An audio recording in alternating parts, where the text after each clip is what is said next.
Hi guys, hi. Okay, do I get close? Do I not get close? Do I wave? Not wave?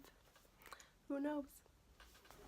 Hi guys, welcome to my channel. Today we're going to be making apple pies and an apple Dutch pie. I made two different types of pies, two different pie crusts. That's what it is. I made a lattice and then I did the normal type of pie.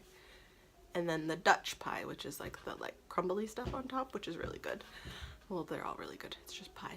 But anyway, so make sure you keep watching so you can get those recipes.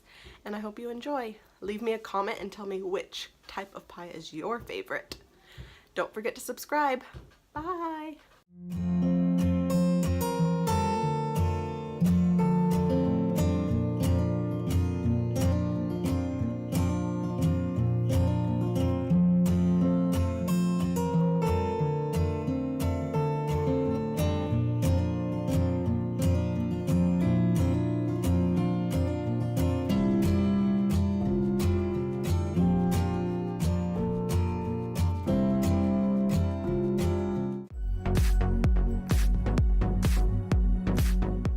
So of course, first you start out by rinsing and peeling your apples.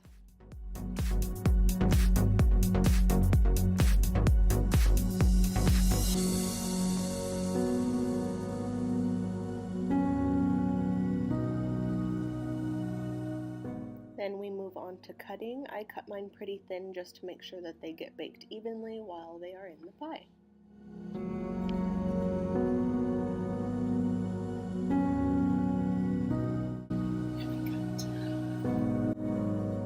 Then I toss in a little lemon juice and mix them around so they don't turn brown.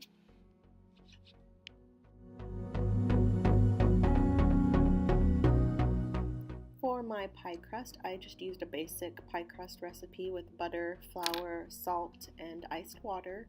You could easily just use pie crust or the store-bought pie crust, and a KitchenAid is definitely not necessary when making pie crust. I've made plenty by hand.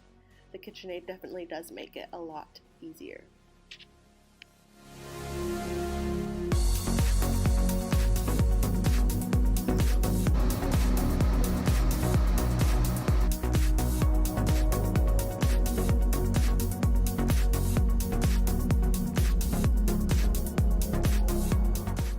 I do add in my ice water a couple tablespoons at a time just to make sure that I don't add too much or not enough.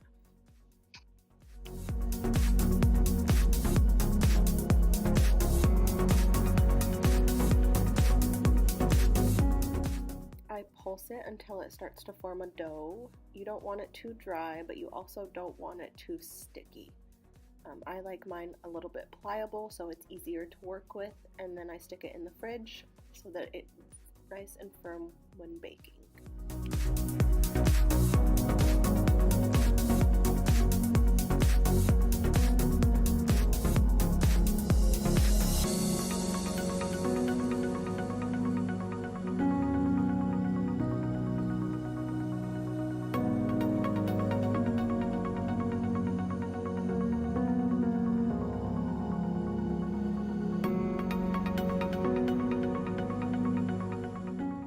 Of course, you have to start mixing all of your ingredients that you're going to add to your apples.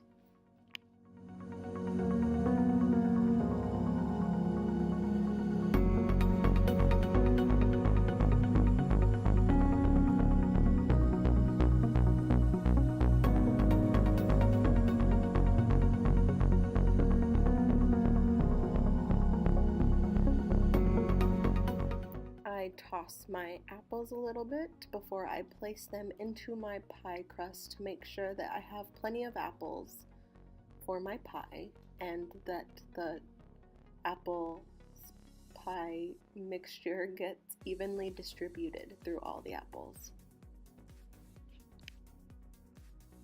I quickly realized that all the apples were not going to fit in that bowl, and I put it in a bowl with a lid, which made it a lot easier to mix the apples and the apple pie mixture by just shaking it.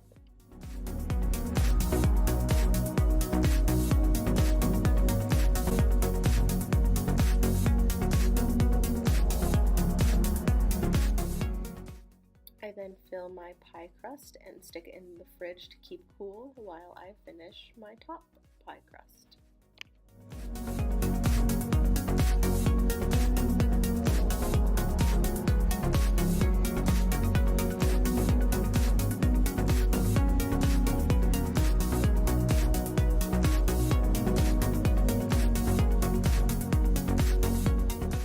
Butter. Don't forget the butter. You always want to place your butter before you put your top on. If you have a lattice, it is always easy to go back and put the butter back in if you do forget, but if you're making like a traditional covered apple pie, then it is very hard to go back and take that pie crust off and place it in there. I've done it before.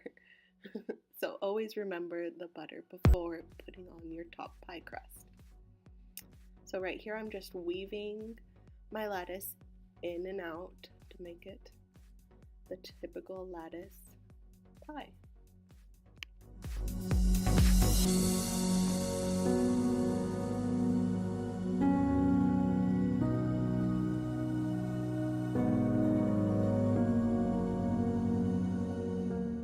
I didn't do anything too fancy with the edges. I just used a fork and sprinkled some cinnamon and sugar on, and voila, my lattice apple pie. And I also made just the normal apple pie. Right here, my son got into the fridge and ate a small piece of the crust, but it still turned out good.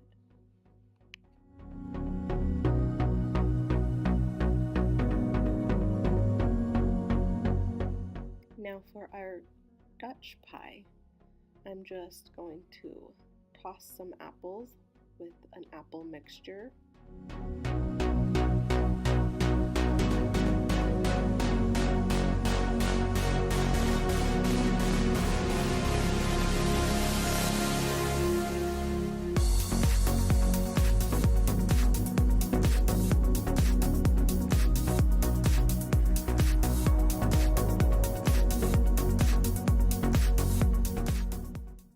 And we shake again.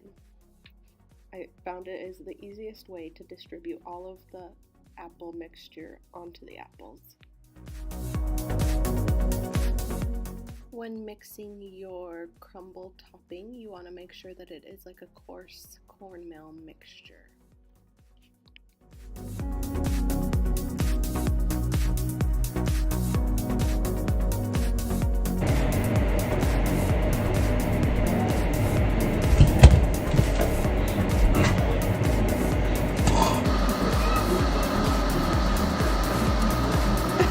I just made a mess.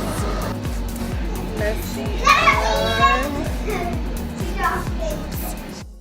A pastry blender would definitely make this a lot cleaner and easier.